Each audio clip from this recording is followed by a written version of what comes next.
cinéma, le théâtre et la photographie. Si vous deviez en choisir un, lequel ce serait et pourquoi? C'est la question piège en fait. Si je devais en choisir un, la photographie. Pourquoi? Pourquoi? Parce que c'est ce que je voulais faire quand j'avais 15 ans.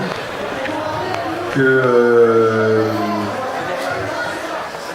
j'ai fait le métier de comédien et je me suis rentré dans ce métier de comédien et j'ai fait de la danse et du chant et je me suis vraiment mis à fond là-dedans par passion, c'est vrai, mais je me suis rendu compte il n'y a pas très très longtemps que c'était pour a priori de mauvaises raisons, un petit peu par défaut. J'ai la prétention de croire que je devais avoir, je vais pas dire de talent, mais quelques capacités à être légitime à continuer ce métier. Mais si je n'avais pas eu ces capacités, ces qualités qu'on m'a prêtées depuis 32 ans, je crois que je serais revenu à la photo. Mais au départ, c'est la photo que je voulais faire.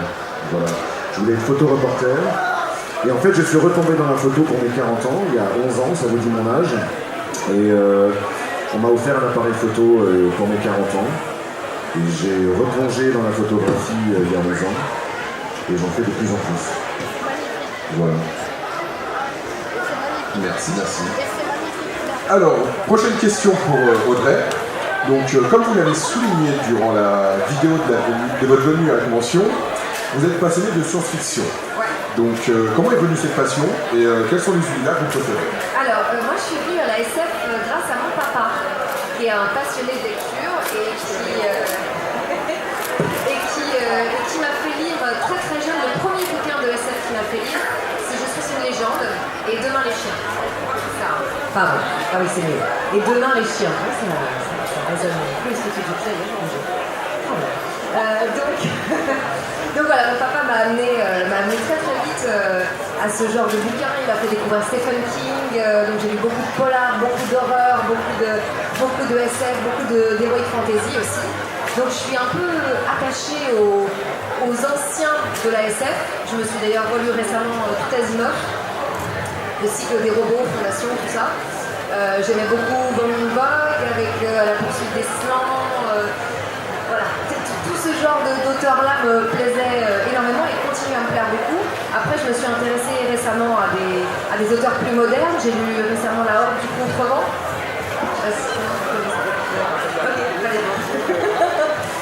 J'ai lu Silo récemment aussi, qui m'a beaucoup plu. Et donc, voilà comment j'en suis venue à ce genre de littérature et ça continue à faire partie de mes types de littérature préférés. Dans le côté heroic fantasy, il y a l'Assassin Royal. Ouais. Le cycle de l'Assassin Royal, il y a Game of Thrones que tout le monde connaît grâce à la série que moi j'ai découvert en bouquin.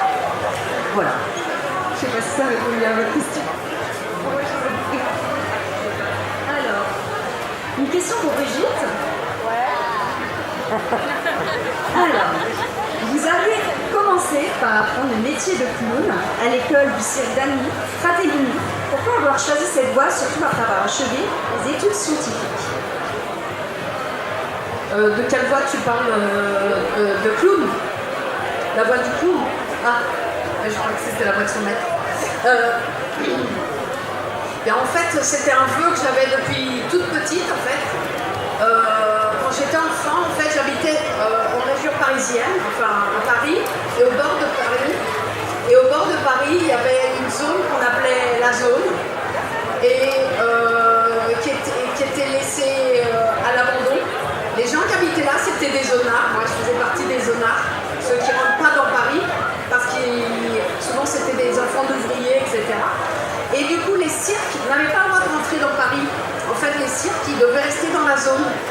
Et nous, on était hyper heureux parce que quand on voyait un cirque arriver dans la zone, et ben on courait. On allait aider les gens du cirque à monter le cirque et ils nous donnaient des places de cirque. Et j'ai connu le cirque comme ça quand j'étais petite.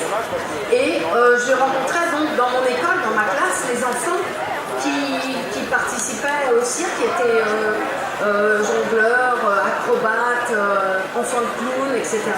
Et je les voyais d'une année sur l'autre, comme ça ils revenaient, ils repassaient à Paris et ils nous racontaient tout ce qu'ils avaient fait pendant un an. Alors que nous, pendant un an, on était restés dans notre zone, dans notre HLM, et voilà. Et eux, ils avaient vu des pays, tout ça. Je pense qu'ils nous ont rajouté un petit peu pour nous faire rêver, pour nous faire un peu bisquer, mais c'est voilà. Et ça m'a donné vraiment envie de rentrer à mon tour dans le cirque et de partir avec eux sur les routes. Et là, j'ai demandé à faire comme métier clown, quoi. Pour moi, c'était évident que c'est ce que je voulais faire quand j'étais grande. Et malheureusement, c'est une époque un peu plus difficile qu'aujourd'hui.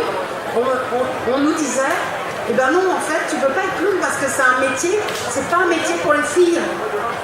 Alors du coup, je m'étais résignée et j'ai fait des études. Voilà, je suis allée jusqu'au bout de mes études. Et puis, arrivée au bout de mes études, j'ai été contente parce que j'adore vraiment les sciences. Je suis férue de mathématiques. Mais en fait, je n'y trouvais pas mon compte quand même. Et à ce moment-là, il y a l'école de Annie Fratellini qui ouvre ses portes à tout le monde, pas que aux gens du cirque. Parce qu'avant, les gens du cirque, ils grandissaient entre eux, quoi. Et j'ai foncé à l'école du cirque et voilà, je suis devenue clown chez eux. J'ai travaillé pour plusieurs clowns, notamment le clown de Barbarie, qui était le premier cirque de femmes, où on n'était que des nanas à faire tous les métiers du cirque. On a prouvé que finalement, on était aussi bien. Et puis voilà. Et puis du cirque, je suis passée à la comédie. Et de la comédie, je suis passée au doublage. C'est des chemins, on les choisit pas, on continue. Merci beaucoup, Brigitte.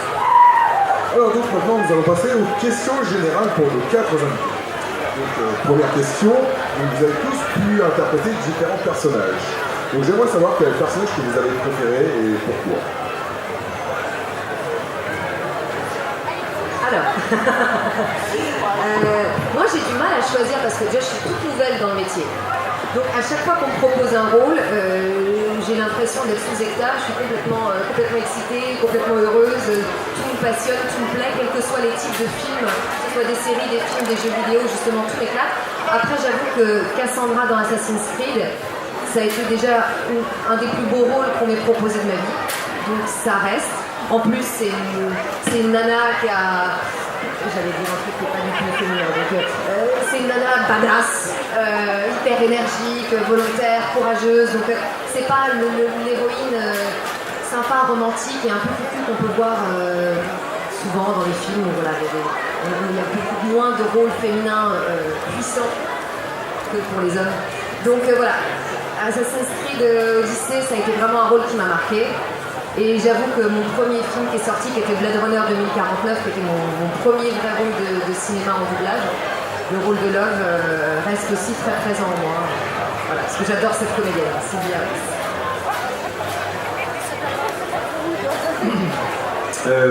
C'est dur. C'est compliqué de dire une préférence, honnêtement. Voilà. Je trouve du plaisir... sincèrement, je trouve du plaisir à travailler avec plein de différents comédiens, différentes histoires. J'ai pas de préférence. Et que ce soit les Gardiens de la Galaxie, que ce soit Very Bad Trip, que ce soit du dessin animé, que ce soit... c'est compliqué. Vraiment, c'est compliqué. J'ai pas de préférence. En tout cas, je sais que je prends du plaisir, et je pense qu'on est tous dans le même cas. Je prends du plaisir à faire ce que je fais, bien évidemment. Sinon, j'aurais fait. Mais j'aime beaucoup chanter, en fait, pour le coup, en doublage. Ouais. Ça m'arrive malheureusement pas assez souvent, mais j'aime beaucoup ça. Je pense que tu dois... c'est un exercice qui est très agréable, qui est particulier. C'est-à-dire que... on nous engage donc encore une fois pour nos capacités, mais là c'est des capacités supplémentaires, c'est celle de chanter. C'est-à-dire qu'on doit non seulement être synchrone, mais en plus on doit faire un exercice supplémentaire. Et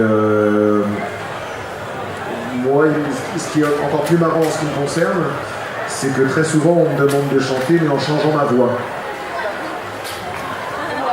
Et toi aussi, Brigitte, j'imagine. Mais la dernière chanson un peu, j'allais dire, symptomatique de ce que je fais en chant, en doublage. C'est le personnage du pirate dans Réponse, qui chante, qui voulait être un artiste, moi j'ai un rêve, etc. Et donc je devais casser ma voix, parce que le rôle avait été enregistré dans la version parlée par un autre comédien, Philippe Dumont, pour pas le nommer. Et donc quand je suis arrivé, on m'a dit, bah tiens, tu n'as pas fait le rôle parlé, mais tu vas faire le rôle chanté. Donc j'ai écouté la voix de Philippe, je me suis dit d'accord, il l'a pris comme ça, c'est un corsaire, un machin. Donc j'ai cassé ma voix et j'ai fait comme ça. Et donc j'ai dû chanter comme ça. Et j'ai fait un rêve. Donc c'était rigolo à faire parce que c'est pas ma voix. Donc c'est un amusement supplémentaire. Mais j'ai beaucoup aimé faire ça. Voilà. Donc chanter, ouais, c'est pas mal. Voilà. À toi, excuse-moi, je suis bavard. Oui, ça va aussi. Je te rejoins sur le fait que chanter c'est assez sympa, surtout quand on ne s'attend pas du tout à ce que notre personnage chante et quand il zozote aussi. Moi j'en ai une qui parle tout comme ça, et quand elle chante, c'était l'enfer. Voilà, surtout qu'elle disait des mots incompréhensibles. Donc ça c'était un peu dur, mais alors moi j'arriverai quand même à trouver un personnage qui me tient à cœur, forcément c'est Eleven.